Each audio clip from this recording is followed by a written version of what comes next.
Greetings, geeks. Welcome to episode 410 of Geeks in Space. I'm Rob Commander Taco Malda. It's fine here in low Earth orbit, but nothing makes it finer than hanging out with some of my bestest friends. Like, let's change the slides over and say hello to Chris DeBona. Hi, I'm Chris DeBona. Jeff Bates. Hi, I'm Jeff Bates. Nate Ostendorp. Hi, I'm Nate Ostendorp. And Rob, go ahead, bring it home. No, I ain't doing it. It. I'm Rob Roseboom, and that's it. That's all it is. That's all. How was everybody's extended weekend? It was great. I had family in town. We did a lot of sledding and skiing and some snowboarding and yeah. Are you just trying to brag and make me feel bad that I can't go on the sled? To be clear, I didn't get to go skiing because I was wrangling children the whole time, and also this is a ski hill that would be 30 minutes away from Ann Arbor, so yeah, it's not exactly. So 4% grade. Yeah. Okay. More hill than mountain. But I did want to ask you how your sling was. I'm in Seattle, so I traveled with it. And honestly, last night sleeping was brutal, but I hope tonight's a little better. That's all. It's just so damn uncomfortable, but it is getting better. Every day is just a little better. So I'm cautiously optimistic. I can move my arm around. I can even lift it like almost to 45 degrees, which I couldn't do just yesterday. So it's like, yeah, that's better. I can move it around in that 45 degree area like crazy too. I can type. So my poor colleagues have to be subjected to my emails. So you could stab a bear if that came up. Yeah, but only from like the fourth rib down. Right. Assuming he's on his feet. Do we know where we should stab a bear? Like maybe. That's about perfect. You want to go to the fourth rib down. I'm sorry. I don't think that you would get any sort of penetration on a bear anywhere but the head. I mean, or the jump. No, you don't want the head. You want to go for the rib cage. Yeah. Are we talking bears? How big of a knife do you have? I mean, there's a lot of distance between the rib cage guard and the organs. You're stabbing a bear, aren't you? So, if you didn't come with the right knife, that's on you. Don't bring a 4-inch blade to a bear stabbing party. Yeah. No, well, you know all the stats about bear spray, right? Everyone's like, "Oh, just carry bear spray, you'll be fine." I'm like, every time a bear spray goes off, like 1 in 4 like goes off in the person's face, and they end up in the hospital from the bear spray. In an Amazon warehouse. or an Amazon warehouse. That's happened many times. Oh no, I remember. Yeah. On the other hand, a Kodiak bear can take a 38 shot in the skull and not have the skull split. So you don't really want to mess with that. No, I had some friends. They were doing a hike at Telluride, and they came across a bear and her cubs, which is the worst possible situation. And they basically hoofed it back to their car in time to not die. But that was about it. They were toast. Yeah. And the bear was like stalking them. And when they got back to the bear spray rental place and said, "Yeah, we were just stalked by a bear," and they're like, "Oh, last person who had that happen they died. You're really lucky." So bears, look out. Nature's killer. Yeah. Now that we got our public service announcement out of the way. Yeah, that's right. Let's talk about nerd stuff. I feel like with Colbert no longer doing the rapport, I feel like the bear awareness is not awareness. It's not happening the way that it really needs to.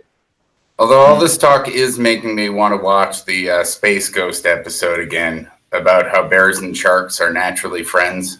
Nature's best friend. Yes. I could watch any Space Ghost right now.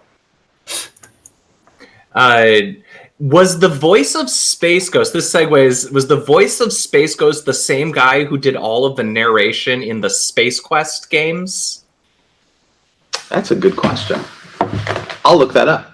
All right, because that leads me into one of the things I wanted to talk about. I had been setting up a retro Pi. I got a Pi 4, and I've been setting it up as a retro Pi. And I spent a fairly substantial percentage of the weekend trying to get all of the various ROMs that I wanted in place and installed. And I got all the Scum ROMs VM. that you legally own. Mm-hmm. I absolutely.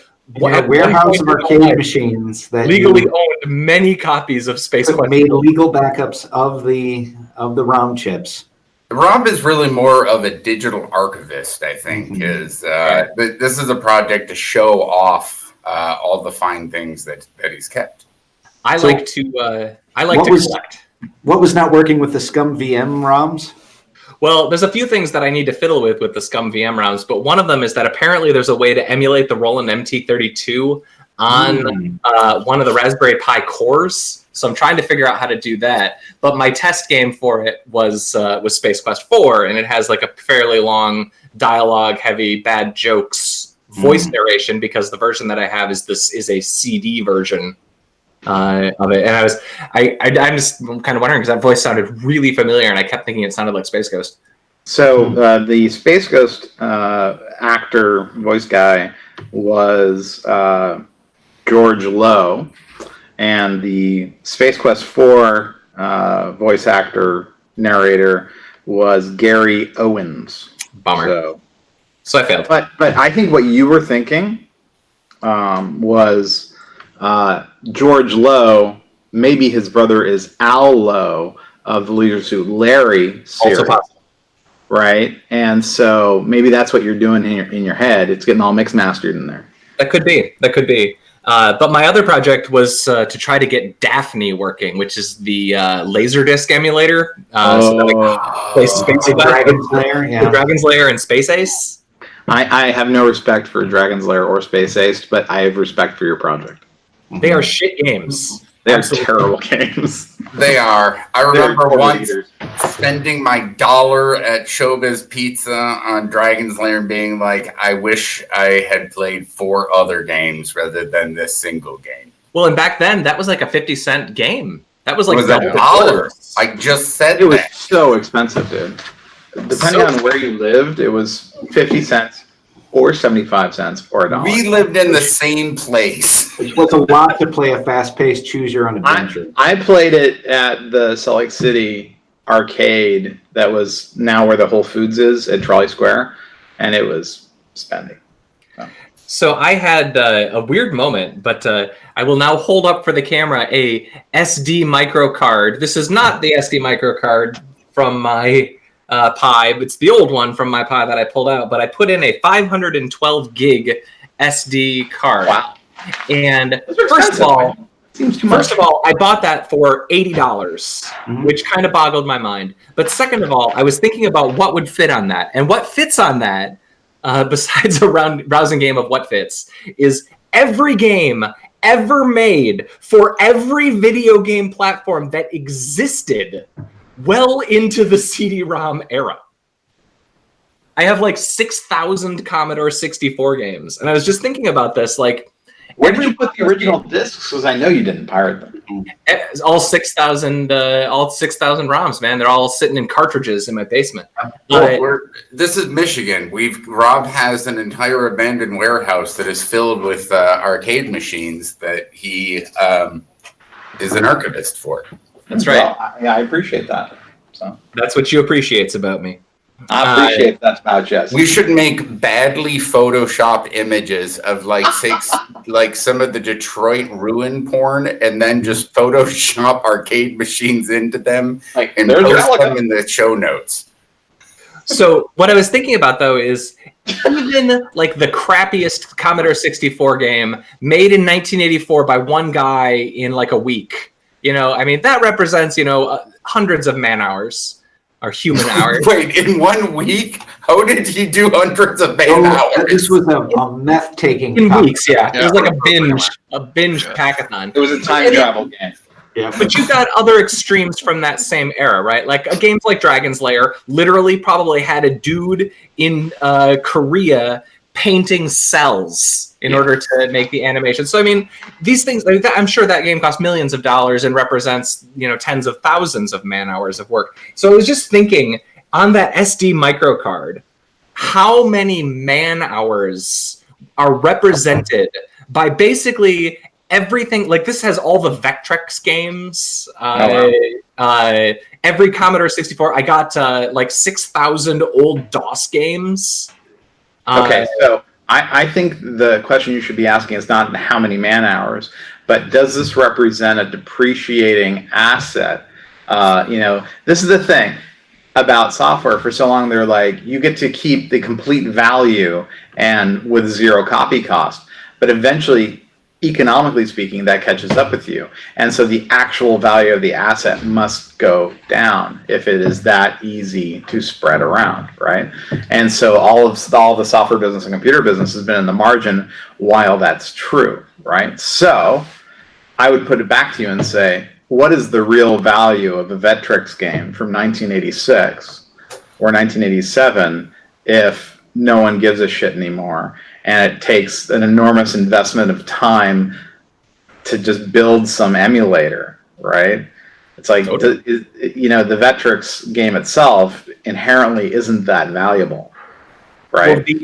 Well, so I'm building a RetroPie, Right. but if you look at Mister and the FPGA Mister project, those guys are super into hardcore replication of the original circuits and microchips and boards. And they are absolutely working on let's preserve for historical accuracy, but they actually go back and have PDPs and stuff. They're emulating stuff from the 60s. Those people's works are going to be the Rosetta Stone of 1,000 years from now, when people are like, why the hell did they do these things? They're like, oh, thank God someone finally wrote something down as to all this makes sense. There's going to be some article 1,000 years from now that's like the dumb one that floats around about the Roman roads being, the reason the trains are at the gauge they're at and everything. The diameter of there's some guy who's going to track it back to the original version of CPM. They gave us 8.3 file names, and that's why our teleporters will only go north on days that end in a Y or whatever. I will say one of the things that has amused me is to think about some PhD student 100 years from now who's doing their work on the rise of the internet and then trying to figure out why CowboyNeal shows up as a poll option throughout this 20-year time period. Right? For a decade there, man, it was a thing. And it still pops up, Because you'll still see it pop up Fitz's polls and things like that. We'll still have it. There's going to be enough in there that someone is going to end up being we don't know who this individual was. It's obviously a king or a god. Future Cliff Lampy will have a whole class on it, with or CowboyNeal, I actually ran a poll not that long ago on Twitter that I actually legitimately wanted an answer to. And as a joke, I put in the CowboyNeal option. And unfortunately, that meant that I didn't get an actual answer to my stupid question because it so blew out the results that I didn't actually get any sort of helpful answer. Yeah, I think that was Fitz's experience as well with asking for polls, is that he's like, well, 72% of you say CowboyNeal. This is not helpful. Okay, so I put another weird one on the Taco Zone, but this is Cursed FS. And I just wanted to say what this guy did was he figured out a way that he made a disk bootable both on ext2 and FAT PCs. And it's actually pretty clever the way that he did it. But that was just reminding me, and you guys see San on a regular basis, but I was just reminded of San once upon a time making the Sounds of Slash.cd that both was a bootable Debian install CD and played in an audio CD player, which at the time was not a normal thing that could be done. Yep. I still have those discs.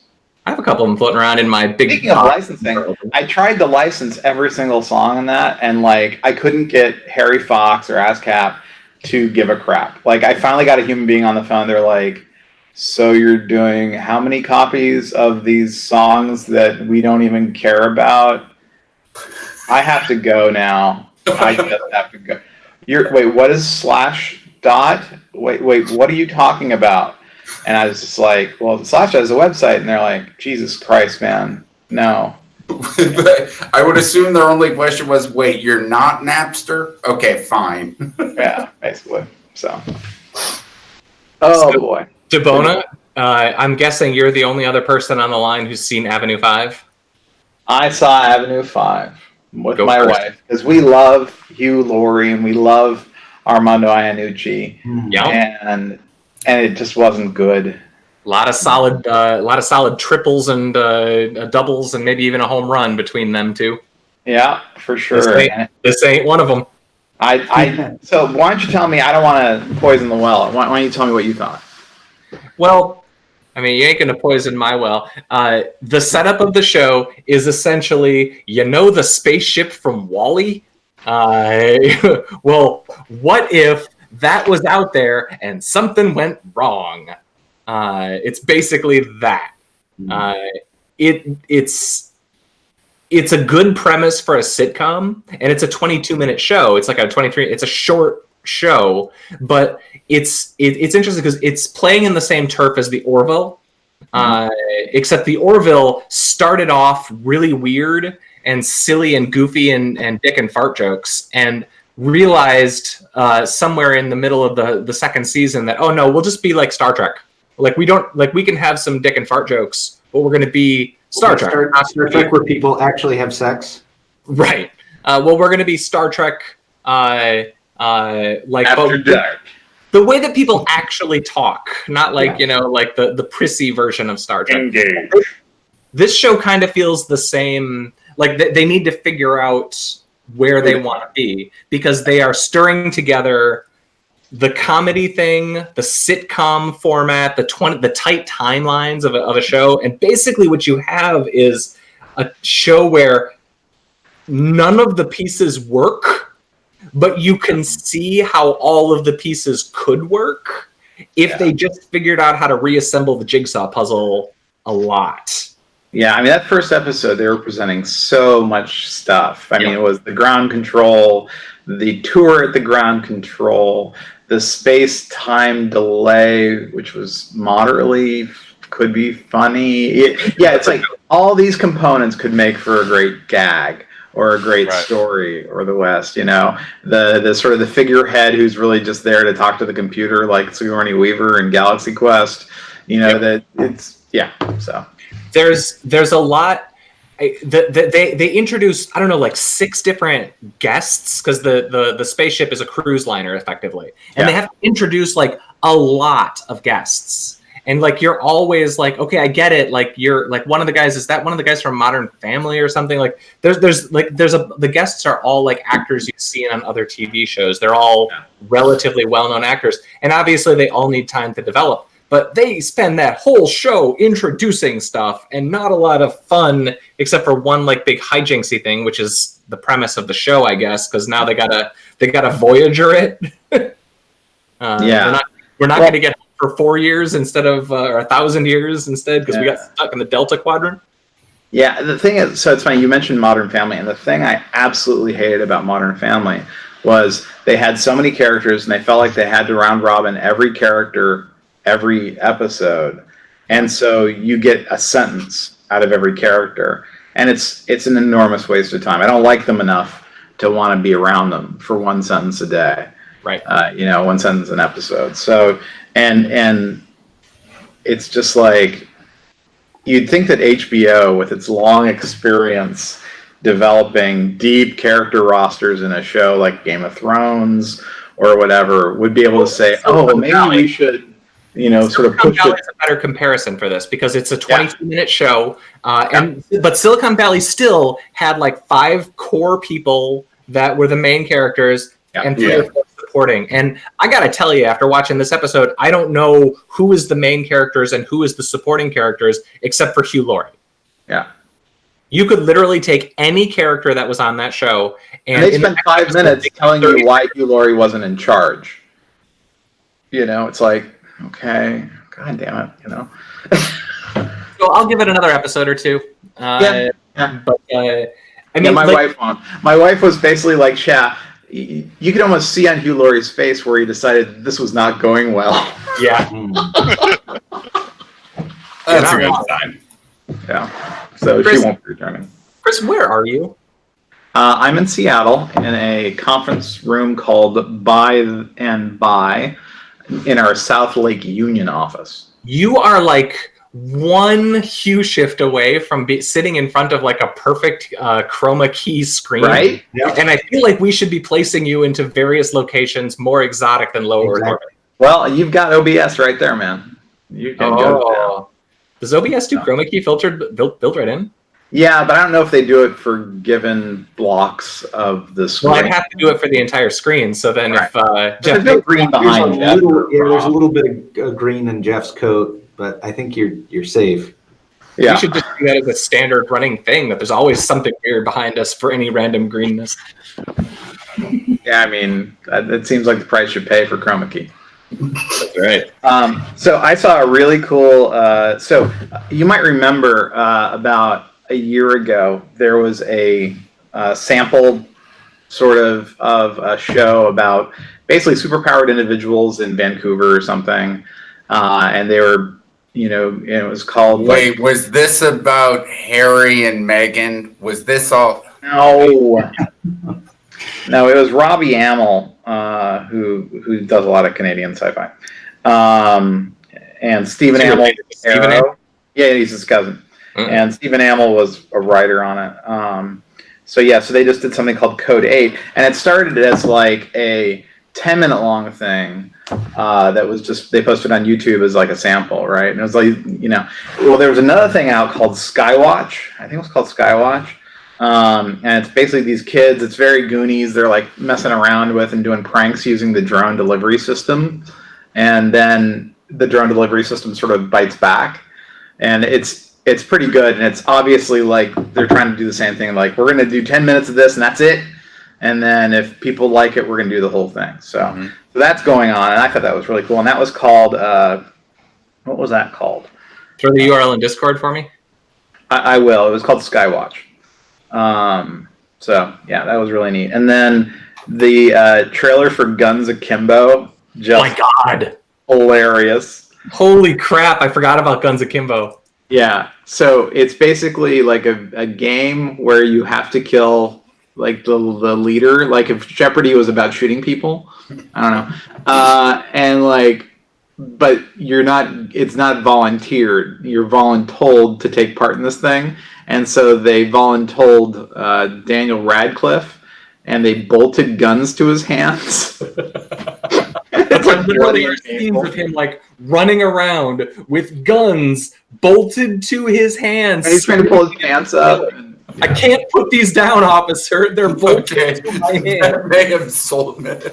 Turns out guns bolted to Daniel Radcliffe may be enough to get me to watch something. It will be. Are you kidding? It looks amazing. The trailer worth it. It reminded me a little bit actually of you put it. I just saw this off of your server, Chris. Ready or Not.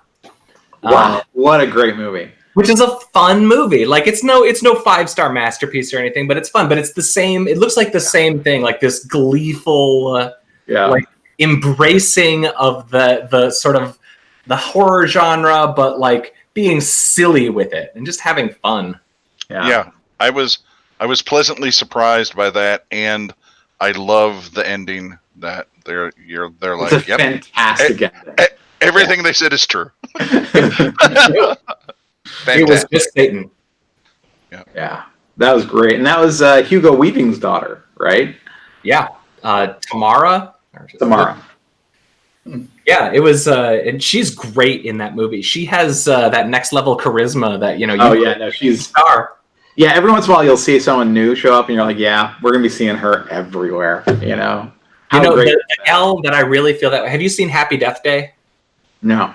Oh my God, you got to watch Happy Death Day. It's fantastic. Wait! Before we move on to Happy Death Day, you do know that the woman who played Emily in Ready or Not was Mrs. McMurray from Letterkenny. Same universe. Mrs. McMurray. What are you talking about, Mrs. McMurray? Hello, Mrs. McMurray. Everybody, and like the guy was the husband from Orphan Black. Like all of these are like filmed in Canada TV shows. It's like the entire movie is just populated with filmed in Canada TV show B supporting character actors. So good. It was just so good. So Happy Death Day, the lead in that. First of all, the movie is just basically a horror version of Groundhog's Day, but it's fantastic. And Happy Death Day 2 is not nearly as good, but the first one is just awesome and just charming and funny and just really macabre and dark and weird. But the actress who is the lead is that same thing. She's got that next level charisma. They're like, if you were cast in just the right role, you would become like a Jennifer Aniston level top tier star. You have that thing. Can you get there or not? Yeah. And I kind of felt that way about the Tamara Weaving too. And the Sarah Weaving. Was this Jessica Roth? Yes.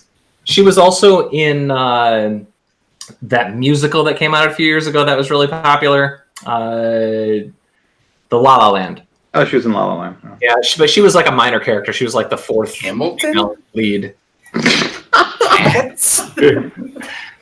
Chess. She was in Cats. Yep. Did you say chess? Did you say chess, Jeff Bates? Yeah, of course. Nerd. One Night in Bangkok. All right, so I did we not talk about Dracula as a group? Did that just happen? we did, but I don't think you were there this week.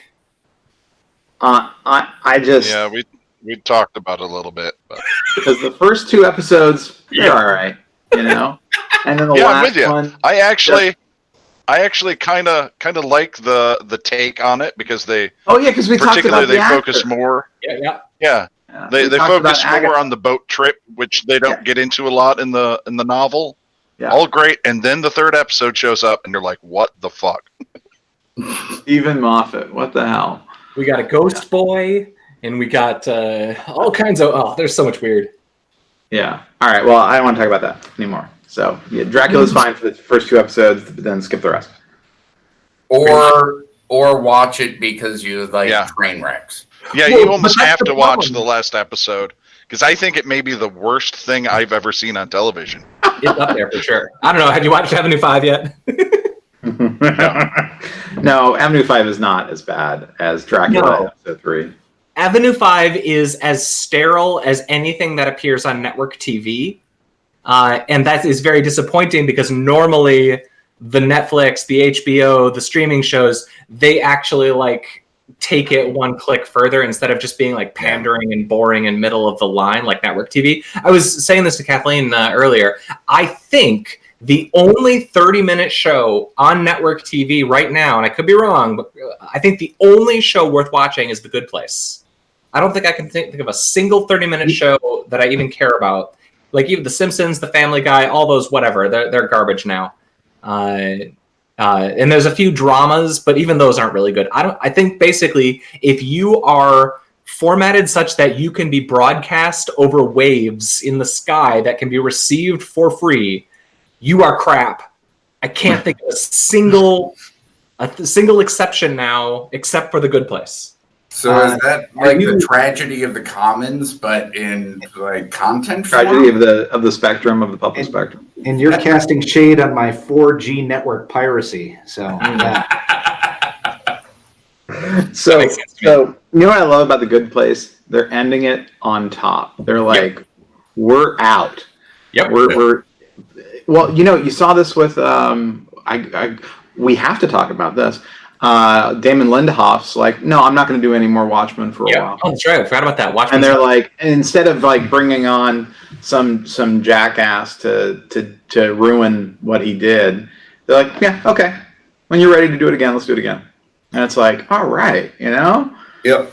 It pains me because I would love to see more, right? But I don't want to see bad more. I want to see good more. This goes back to, and we've had versions of this conversation, I think, in the past, no doubt, but I feel like the CW would be better suited. So right now, the CW has 5 theoretically linked shows making 100 episodes a year between them. It's exhausting. I feel like they would be better suited, instead of having 5 separate casts and 5 separate shows, have one brain trust, make a dozen miniseries out of it, instead of making... maybe make half as many episodes, but make them good, make them short, like 6 episode story arcs, because that's what the Netflix and those have really shown us, is that you can do a really cool thing. Even Dracula, right? Dracula's 3 episodes long. They're hour-and-a-half long episodes, but that story lent itself to having 3 really long episodes. And I feel like the CW could do the same thing, where they merge and just have, we got 2 hours a week of DC universe fun. Maybe this week it's Black Canary, maybe this week it's Supergirl. I don't care. I mean, I think you're thinking that their business model is produce good content versus produce ad slots. Yeah, that's true. But that's, I mean, honestly, they should have ended Arrow 2 seasons ago. They probably should have ended Flash last season. You know, it's like, and I love the Flash. You guys know this, right? They never should have done Batwoman. It's a disaster. So I'm on episode 4 of The Crisis. Yeah. Right. So don't ruin it. Even though it's weird considering I read the original Crisis on Infinite Earths comic books back in the 80s. But yeah, it's like at the same time, I think Black Lightning is actually, that's a solid show. I want to see that through at least 4 seasons. But you know, maybe then kill it off. You know, let it end. You know, but that's why, like, the economic incentive of those shows is to produce as many episodes for as long as you can. And I guess what I'm saying is that what that always means is you have this perpetual, like, death cycle happening in the background. Right now, 2 of the shows are okay and 2 of the shows are garbage. Yep. They should get rid of the 2 shows that are garbage. They should know that the 2 shows that are good are going to be garbage, and they should be preparing, you know, to bring on 6-episode, 3-episode miniseries where they come back, because now they have such deep rosters of characters on those shows that you can bring any character you want, and most of those characters are pretty well cast. So I mean, like, they even pulled Constantine. It's like, you know, they killed the show off and nobody missed it. You know, but it's like, it was kind of cool to see Constantine again, you know. And they made him a good supporting character for a season, you know, but you don't, I feel like the streaming era has given us permission to do that. The Netflix shows were all 10 to 13 episodes long, and they don't have that burden of these 22 episode mega seasons times 4 or 5 shows on a single network. So half of them have to be crap. But I feel like part of what leads to that is the fact that if you're still a network and you have to fill X amount of hours in the day, you have the incentive to continue doing that, which I think is part of where Netflix benefits, is they don't have to fill as many hours. Also, if you're on regular TV, there's certain things you can't say or do, certain stories you can't do. So it's a lot easier for streaming. I will give CW credit. They've never been like CBS and holding back, you know, storylines with black people or, you know, or gay people, you know, the way that some of the big networks do. So. Well, this goes back to what I was saying. The NBC, ABC, CBS, Fox, there's nothing on those networks. Nothing challenging. Short of The Good Place. And The Good Place is not, like, challenging in any way, except that it actually makes you think and care in a way that, you know, nothing else on those networks do. I mean, Good Place is a very brave show for, I guess, NBC to put on there, because it basically throws religion into the chipper shredder, right? Yeah. A lot of nasty, angry mail from the few people who still use broadcast television antennas, you know. Oh, there's 100 million of them. They just don't live on the coasts. There are 100 million antenna users? Well, people who are paying for a basic cable package. Sure. And so, but are watching the thing. Like, who do you know that's watching whatever is on CBS on Tuesday nights? I don't know what's on CBS on Tuesday night. I cannot picture lowering myself and taking away all of my dignity and letting a programmer at NBC tell me when I get to watch something. It's just, that went out with the 90s, man. You know, that went out for me when we got our very first TiVo. It was Geek House. It was the Geek House. That was the end of some guy telling me that I had to stand by when he wanted me to do something. Although I will say, Nate, the thing that got me before then was we had every episode of South Park. Yep. In real media file format. Real media, sure. Yep. And we had that in 1997. And I remember watching that in Geek House 1 and just thinking, well, oh yeah, I just click the button and I watch every episode I want. Yep. On our TV computer, which was a reappropriated Donnelly Corporation junk Pentium. I Held would together by fasten-all screws. Yeah. So I was thinking, remember we played You Don't Know Jack on that thing, and I remember that game had like 4-player option, and I remember like the convoluted ways that we tried to figure out in order to get 4 people to have a ring-in button. Yeah. Because there was a keyboard, and then we would have like somebody else would have like one on each side of the keyboard, and then you would have like somebody else with like a wireless keyboard. We jumped through hoops to have a 4-player gaming experience in our living room in 1997. That's all I'm saying. And the living room was on a slope, so every time you had to go uphill to bring the wireless keyboard over to someone as well. Through 6 inches of snow. That was not cocaine. Hey, gentlemen, we've crossed the 33-minute line. All right. I'm going to put up the goodbye slide and say my goodbyes to my buddies. Yep. Mr. Rob Roseboom, thank you. See you, bye. Mr. Nate Ostendorf. Farewell. Mr. Jeff Bates. All's well that ends well. Mr. Chris DeBona. We're gone. Thank you, Jake and Elon, for listening to episode 410 of Geeks in Space. I am Rob Commander Taco Malda. Thank you to everybody who joined us today. Have a lovely day. Goodbye. Goodbye.